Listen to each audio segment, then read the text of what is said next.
तो हेलो दोस्तों, फिर से आपका स्वागत है हमारे विज्ञान की क्लास में। और जैसा कि हमने लास्ट जो पढ़ा था समीकरण को संतुलित करना, तो आज हम उसी क्रम में आगे बढ़ेंगे और रासायनिक समीकरण को हम किस प्रकार संतुलित कर सकते हैं। मैंने आपको एक विधि का नाम बताया था, उस विधि को बोलते हैं हिट एंड ट्रायल विधि। हिट एंड ट्रायल विधि का उपयोग करके आप किसी भी रासायनिक समीकरण को संतुलित कर सकते हो। तो हम देखते हैं आज का जो हमारा है रासायनिक समीकरण को संतुलित करना, और उस मेथड का नाम क्या है? Hit and trial Vidhi. Method काफ़ी इजी है। इस मेथड का यूज करके आप आसानी से किसी भी समीकरण को संतुलित कर सकते हो। मैं आपको बिल्कुल बेसिक से पढ़ाऊंगा, तो आपको विशेष तौर पे ध्यान देना है और हर उदाहरण को बहुत तरीके से इजी कोई हम पढ़ते चलेंगे। सबसे पहला एग्जाम्पल लिया हमने, क्या लिया? कार्बन को हमने ऑक्सीजन की उपस्थिति में जलाया। कार्बन को हमने ऑक्सीजन की उपस्थिति में जलाया और क्या बना? Carbon dioxide. क्या बना? Carbon dioxide. देख सकते हैं आप। अब आप यहाँ देखिए, यहाँ कार्बन का कितना परमाणु? तो यहाँ कार्बन का एक परमाणु, तो इधर भी कार्बन का कितना परमाणु? इधर भी कार्बन का एक परमाणु। मैंने आपसे क्या कहा था?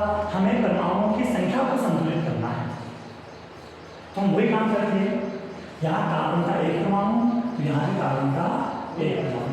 इधर देखें हम, तो ऑक्सीजन के कितने परमाणु हैं? तो हम देखेंगे ऑक्सीजन के 2 परमाणु हैं, और इधर हम देखें तो इधर भी ऑक्सीजन के कितने परमाणु हैं? 2।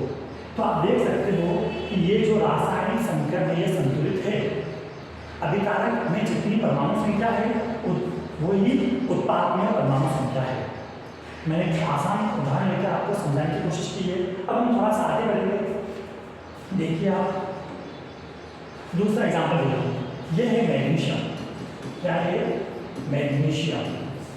और यहाँ पर क्या है? ऑक्सीजन। और जब आपने मैग्नीशियम को ऑक्सीजन की उपस्थिति में जलाया तो क्या बना? Magnesium oxide. Magnesium oxide.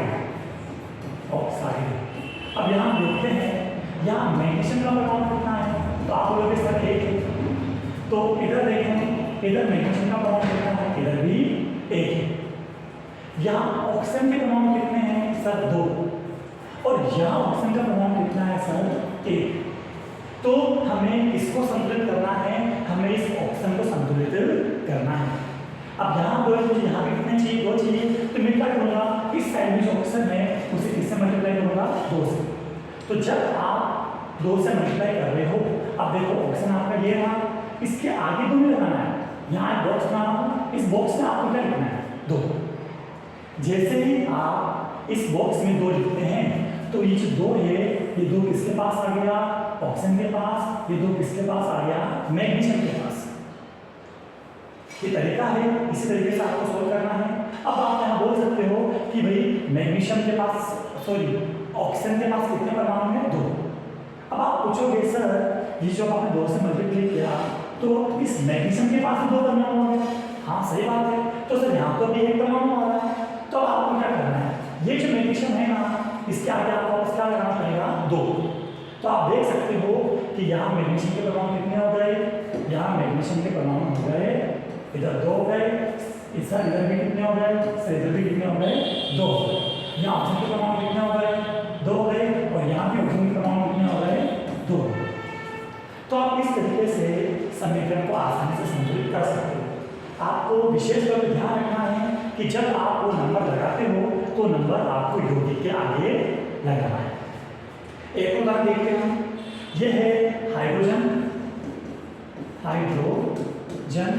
और ये क्या है? ऑक्सीजन। और इससे क्या बना? इससे बना जल। हाइड्रोजन और ऑक्सीजन की आपस में क्रिया हुई, उस क्रिया के फलस्वरूप क्या बना? जल बना। तो हम देखते हैं परमाणुओं की संख्या को संतुलित करते हैं। यहाँ पर हाइड्रोजन कितने हैं? यहाँ सर 2 है, तो यहाँ भी कितने हैं 2, संतुलित है। यहाँ ऑप्शन कितना है सर, यहाँ ऑप्शन है 2, बट यहाँ ऑप्शन कितना है, यहाँ ऑप्शन कितना है 1। तो इस 1 को हमें 2 में कन्वर्ट करना है, तो मैं क्या करूँगा, इसके आगे यहाँ क्या लिख दूंगा 2। जैसे 2 लिखता हूँ तो अब ये 2 जो है इस हाइड्रोजन के पास भी है और ये 2 जो है वो इस ऑक्सीजन के पास भी है। तो यहाँ ऑक्सीजन के परमाणु कितने हो गए सर, यहाँ ऑक्सीजन के परमाणु कितने हो गए 2, यहाँ भी 2 हो गए। लेकिन जब आप इस हाइड्रोजन के परमाणु को देखोगे तो देखो 2 ऑलरेडी था और आपने यहाँ भी और 2 लगा दिया, तो हाइड्रोजन के परमाणु यहाँ कितने हो गए 4। यहाँ कितने हो गए, यहाँ अभी भी कितने हैं 2। तो मैं यहाँ पे एक बॉक्स बनाऊंगा और इस बॉक्स में आगे क्या लिखूंगा 2, और जब आप इस 2 को 2 से गुणा करोगे तो यहाँ पे परमाणु कितने आ गए 4। अब आप देख सकते हो ये 2 दूनी 4 हाइड्रोजन के 4 परमाणु हो गए, यहाँ 2 दूनी 4 हाइड्रोजन के 4 परमाणु हो गए, यहाँ ऑक्सीजन के 2 परमाणु हैं और ये 2 इस ऑक्सीजन के साथ है, यहाँ पे उसमें कितने परमाणु हैं 2 परमाणु हैं। उदाहरण को आपको देखना है और जब तक आप खुद इसे हल नहीं करेंगे तब तक आपको ये चीज़ समझ में नहीं आएगी। मैं प्रयास कर रहा हूँ, साथ में आपको भी प्रयास करना है। और एग्जाम्पल देखते हैं आगे, मैंने कुछ आसान एग्जाम्पल आपके लिए यहाँ देखते हैं। ये है carbon monoxide, carbon monoxide, carbon monoxide, oxide. और ये क्या है, ये है हाइड्रोजन, हाइड्रोजन। और यहाँ पर आपके पास क्या हो गया, तो इसे बोलते हैं मेथेनॉल, मेथेनॉल। चलो इसे संतुलित करते हैं समीकरण को। यहाँ पर कार्बन कितना है सर, यहाँ कार्बन है 1, तो यहाँ भी देखो आप देख सकते हो कार्बन कितना है, यहाँ कार्बन कितना है 1। अब बात करते हैं ऑक्सीजन की, यहाँ ऑक्सीजन कितना है सर, यहाँ ऑक्सीजन पूरे में 1 है और यहाँ कितना ऑक्सीजन है सर, यहाँ पे ऑक्सीजन कितना है 1। फिर बात किसकी करते हैं, हाइड्रोजन की। यहाँ हाइड्रोजन कितने हैं 2, और जब आप यहाँ देखोगे तो 3 तो ये है और 1 ये, यहाँ हाइड्रोजन कितने आ गए 4। ठीक है, यहाँ हाइड्रोजन 4 हैं, यहाँ हाइड्रोजन कितने 2 है, तो मुझे इस 2 को किससे गुणा करना पड़ेगा 2 से। अच्छा हाइड्रोजन के पास आ जाओ, ये आपका हाइड्रोजन, इस बॉक्स में आपको क्या लिखना पड़ेगा 2, और जैसा आप 2 लिखते हो यहाँ हाइड्रोजन के आगे तो ये समीकरण अपने आप ही संतुलित हो जाएगी। देख सकते हैं आप यहाँ पर कार्बन है, कार्बन है, यहाँ पे कार्बन है, यहाँ पे कार्बन 1, यहाँ ऑक्सीजन है, यहाँ ऑक्सीजन है, यहाँ पे ऑक्सीजन 1, यहाँ 2 दूनी 4 हाइड्रोजन कितने हो रहे हैं 4, और यहाँ देखो 3 और 1 4 हाइड्रोजन कितने हो रहे हैं 4। अब आगे हम देखते हैं दूसरा एग्जाम्पल लेते हैं। देखिए आप यहाँ हाइड्रोजन कितना है, यहाँ हाइड्रोजन है 2 और ये क्या है भाई क्लोरीन, और जब आपने दोनों की अभिक्रिया करवाई तो बना हाइड्रोक्लोरिक अम्ल। क्या बना हाइड्रोक्लोरिक अम्ल। अब यहाँ देखते हैं हम हाइड्रोजन यहाँ कितना है भाई 2 सर, यहाँ कितना है 1, यहाँ क्लोरीन कितना है 2, यहाँ क्लोरीन कितना है 1। तो अब मुझे अगर इसे 2 में कन्वर्ट करना है तो इसको भी मैं 2 से गुणा करूँगा और इसको भी 2 से। इसका मतलब ये जो दिख रहा है HCl, इसका आगे बॉक्स बनाइए और इसको किससे गुणा कर दीजिए 2 से। तो 2 इस हाइड्रोजन के पास भी रहेगा और 2 इस क्लोरीन के पास भी रहेगा। तो इस प्रकार आपकी अभिक्रिया संतुलित हो जाएगी। और एग्जाम्पल देखते हैं, देखिए आप, हाँ यहाँ देखिए CH4 इसे क्या बोलते हैं मेथेन, और ये क्या है ऑक्सीजन। देखो ये मैं नाम आपको इसलिए बता रहा हूँ कि आप इन्हें समझ सकें। यहाँ पर क्या बनी कार्बन डाइऑक्साइड, ऑक्साइड, और ये क्या बना, ये होता है जल। संतुलित करते हैं समीकरण को। देखिए यहाँ कार्बन कितना है सर 1, सर यहाँ कार्बन कितना है सर 1, यहाँ हाइड्रोजन कितने हैं सर 4, यहाँ हाइड्रोजन कितने हैं सर 2। तो आपको समझ में आ गया इस हाइड्रोजन को किससे गुणा करना पड़ेगा 2 से। अच्छा यहाँ ऑक्सीजन कितने हैं 2 और यहाँ ऑक्सीजन कितना है तो आप देख सकते हैं, देखो 2 ये और ये 2 ये है और एक ये रहा, यहाँ हाइड्रोजन 2 + 1 मतलब कितना है 3। एक बात आपको विशेष रूप से ध्यान रखनी है कि भाई आप कंफ्यूज हो सकते हैं, तो आपको बिल्कुल शांत दिमाग से इसको हल करना है।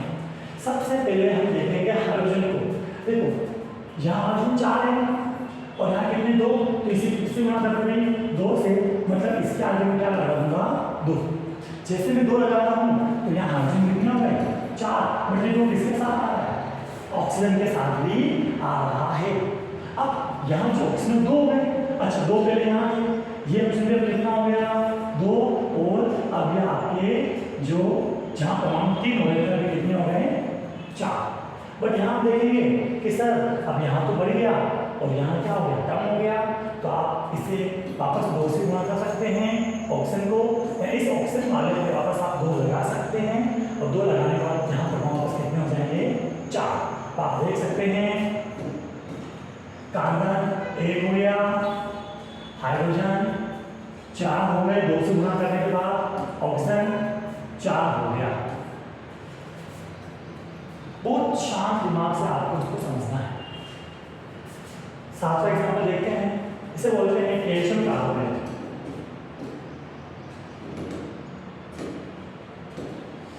क्या बोलते हैं इसको, कैल्शियम कार्बोनेट। इसे बोलते हैं कैल्शियम ऑक्साइड, कैल्शियम ऑक्साइड, और इसे बोलते हैं कार्बन डाई ऑक्साइड। हल करते हैं इसको। पहले हम बात करेंगे इसकी कैल्शियम की। यहाँ कैल्शियम का कितना परमाणु 1, इधर भी कैल्शियम का कितना परमाणु 1, यहाँ कार्बन का कितना परमाणु 1, देख सकते हैं आप यहाँ कार्बन का कितना परमाणु 1, यहाँ ऑक्सीजन के कितने परमाणु 3, यहाँ देखिए ऑक्सीजन कितने परमाणु 1 तो ये रहा और 2 ये रहे, 1 + 2 बराबर कितने हो गए 3। तो आप देख सकते हो कि समीकरण जो है वो पहले से ही संतुलित है। सबसे पहले आपको तुलना करनी पड़ेगी और तुलना करने के बाद आप पता कर सकते हो कि जो आगे बॉक्स होते हैं यहाँ आपको क्या नंबर लिखना है। आप उसको 2 से मल्टीप्लाई करा रहे हो, 3 से करा रहे हो, वो आपको तभी पता चलेगा जब आप क्या करोगे, अभिकारक के परमाणुओं की तुलना किससे करोगे, उत्पाद के परमाणुओं से। आगे देखिए और एग्जांपल लेते हैं अपन, या मैं बहुत सिंपल और आसान उदाहरण दे रहा हूँ ताकि आप इसे समझें। ये क्या है Ag सिल्वर, सिल्वर का कितना परमाणु यहाँ 1 और यहाँ भी सिल्वर का कितना परमाणु 1, यहाँ क्लोरीन का कितना परमाणु 1 और यहाँ क्लोरीन के कितने परमाणु 2। तो इस 1 को आपको 2 में कन्वर्ट करना पड़ेगा, तो इसे किससे गुणा करेंगे 2 से, यानी यहाँ आप इस बॉक्स में कितना लिखोगे 2। और जब आपने 2 लिखा, मैंने आपको पहले बताया था जब आप 2 लिखोगे तो 2 इस सिल्वर के पास भी है और 2 इस क्लोरीन के पास भी है। तो अब यहाँ पर जो आपका सिल्वर है कितना हो गया भाई 2 हो गया। अब यहाँ देखो यहाँ सिल्वर कितना 1, तो इसे आपको किससे गुणा करना पड़ेगा 2 से, तो इस बॉक्स में आपको यहाँ क्या लगाना पड़ेगा 2। अब आपकी जो समीकरण है वो संतुलित हो गई। देखो Ag कितना है 2, यहाँ भी Ag कितना है 2, यहाँ क्लोरीन कितने हैं 2 और यहाँ क्लोरीन कितने हैं 2, देख सकते हैं आप यहाँ क्लोरीन कितने हैं 2। आगे एग्जाम्पल देखिए आप, कॉपर और ये क्या है ऑक्सीजन और क्या बन गया कॉपर ऑक्साइड। देख सकते हैं यहाँ कॉपर का कितना परमाणु है 1, यहाँ कितना परमाणु है कॉपर का 1, यहाँ ऑक्सीजन के कितने परमाणु हैं 2 और यहाँ ऑक्सीजन का कितना परमाणु है 1। तो मुझे इसको 1 से किसे गुणा करना पड़ेगा 2 से, और 2 से गुणा करना है मतलब मुझे इस बॉक्स में आगे क्या लिखना पड़ेगा इधर 2 लिखना पड़ेगा। और जब मैं 2 लिखता हूँ तो 2 इस कॉपर के साथ भी होगा और 2 इस ऑक्सीजन के साथ भी होगा।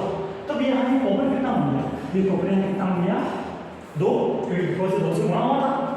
अब इस 1 को 2 बनाना है, तो 1 को 2 बनाने के लिए इस बॉक्स में आप क्या लिखोगे 2 और यहाँ पर कॉपर में परमाणुओं की संख्या कितनी हो गई 2।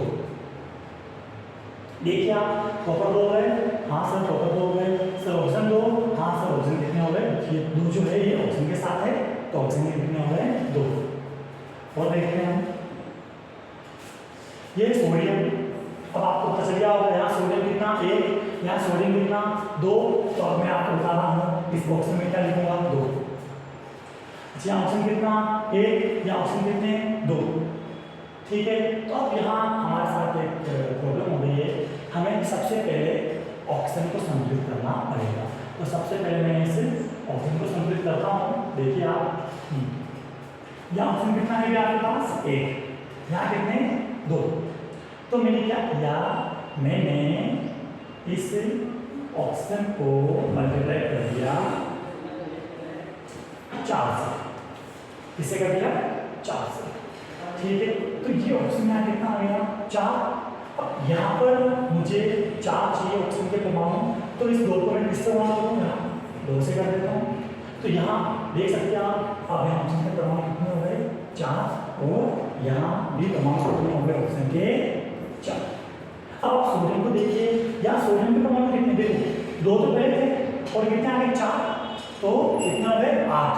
तो यहाँ पर मैं इस बॉक्स में क्या लगाऊंगा 8, ताकि सोडियम के परमाणु यहाँ संतुलित हो जाए। आप इसको और आसान तरीके से भी हल कर सकते हैं, ऐसा नहीं है, ठीक है, क्योंकि सब संख्याएं हैं, आप किस तरीके से इसे संतुलित कर रहे हैं वो इस बात पर निर्भर करता है, ठीक है। हम आगे एक और एग्जाम्पल देखते हैं। कॉपर ऑक्साइड, हाइड्रोजन गैस, क्या बना कॉपर प्लस जल। यहाँ कॉपर कितना है 1, यहाँ भी कॉपर कितना है 1, यहाँ ऑक्सीजन कितना है 1, यहाँ ऑक्सीजन कितना है 1, यहाँ हाइड्रोजन कितना है 2, और यहाँ हाइड्रोजन कितना है 2। तो आप देखोगे कि ये संख्या संतुलित लिखी हुई है आपको, ठीक है। तो आज हमने रासायनिक अभिक्रियाओं को संतुलित किया है। मैंने आपके सामने जो साधारण और जो आसान समीकरण है वो आपके सामने आज रखी है। अगली क्लास में हम अपने लेवल को थोड़ा सा बढ़ाएंगे। अगर आपको क्लास अच्छी लगी हो तो इसे लाइक शेयर और सब्सक्राइब कीजिए। धन्यवाद।